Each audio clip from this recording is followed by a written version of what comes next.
today now we are being bombarded with a lot of TikToks about President Ruto was in France and he spoke and he addressed these people and he told them this and that and the other. You need to look at the agenda of his speech. I told you, don't be consuming news like the people who listen to Kameme and Inoro. Don't consume news on face value, and then you're so quick to jump onto the agenda and say and regurgitate what the establishments wants you to regurgitate and to say and to reinforce, because here you are saying that President Ruto was in France. He was given a platform by Macron to talk about, amongst other things, he focused on access to credit by African nations. When we access credit, we access it at this amount of money or this amount of interest, and I don't know what. All revolves around credit. Now, whether you're given a loan given at 1% and a loan given at 50% interest, is still a loan nonetheless. The person who is benefiting, whether he gives you cheap loans or expensive loans, the person at the end of the day who is benefiting is the Muzungu agenda. So he was there pushing the Muzungu agenda. You may not know, but that script was written to him. Because if you were to address Muzungus, you would be addressing them in something, a totally different trajectory. Yeah. Number one, we have issues that, long-running issues that we have with them is that they've been banking, white nations have been banking black proceeds of crime. For instance, the Kenyatta family criminal enterprise, you saw for yourself in the Pandora Papers, they have money stashed in Switzerland and all those other places. That money should be here developing our country. It should not be stashed in European banks. That's what you should be talking about. Why are we still talking about an over-reliance of credit of World Bank and IMF? We know all the projects, all the money that has been swindled because World Bank, they are so into funding grand projects, big projects. Why are we still talking about credit while credit in itself has been a tool used to entrench colonialism, neocolonialism, white supremacy, based on the loans that they give us, so that our presidents are going there, begging balls at the ready, pretending that they are doing the Lord's work. But that money will come to Kenya. It will be allocated to projects. It will be inflated. Right now, making a kilometer of tarmac in Kenya is the most expensive in the world because people have to inflate the budgets. People have to people have to eat. The politicians, the engineers, the corrupt roads engineers. So that's not the gospel of 2023 in the age of the Enlightenment. We should not be talking about haggling over debt. We should be talking about how they hide, the white people hide.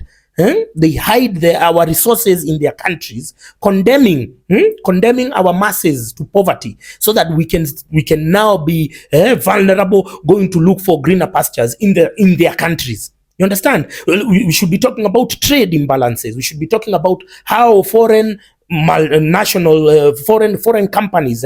are given preference than local manufacturers in our countries. We should be talking about things like visas. Why is it hard to get visas?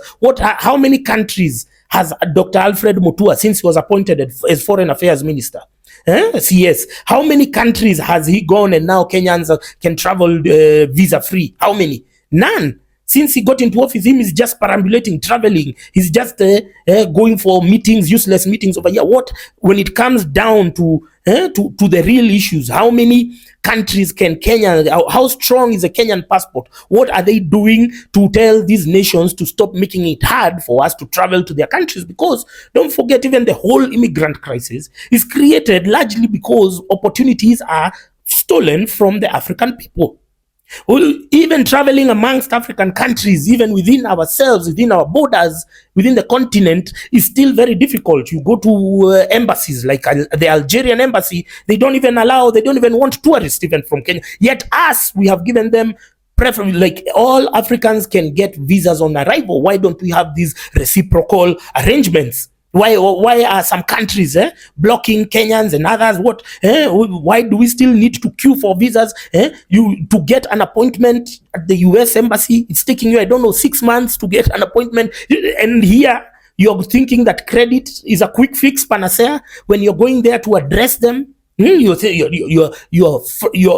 promoting or you're packaging the debt You're talking about debt. You're talking about access to credit. At the end of the day, credit is credit. At the end of the day, deni ni deni. So we should not be celebrating because we want to be very independent. We want to be debt. We want to debt dependent. We don't want to be because debt now is a tool used by the West to change our laws. When we want to change anything, we have to comply with what the West wants based on the fact that they've given us loans. You understand? So why would you celebrate the idea or the notion that that we are going to keep in this, to remain in this constant cycle of borrowing? Where is the money going into? Why are we still depending on debt? Say 60 years after independence. Which project can you show us the cost benefit analysis of these loans, these expensive loans that we have been procuring? And now we have already seen that Kenya has already overpaid its debt by 1.3 trillion. Why is debt the agenda? Why is credit the agenda while we have overpaid our loans? So we are a debt-free country, and our president is going to talk about debt there. Why? We have already paid all our loans. The media has just been, playing here, talking about debt. We owe how much? Who do we owe? We owe a cartel, a clique of local banks, one of them being NCBA, owned by the Kenyatta family, and a few others who have loaned money to the government for non-existent projects. You see, for us to get a loan, it has to be attached to a project, has to be attached to this road, to this what. Now, which project did the Kenyatta family criminal enterprise do to perfection? Number one, SGR, which is a shit project which was overpriced by 300%. That one is still a PPP. It was a commercial loan from China Exim Bank. The Chinese operators there, they have a local umbrella company, which now the cartels are involved. They are managing it for 25 years so that they can repay their own their investment.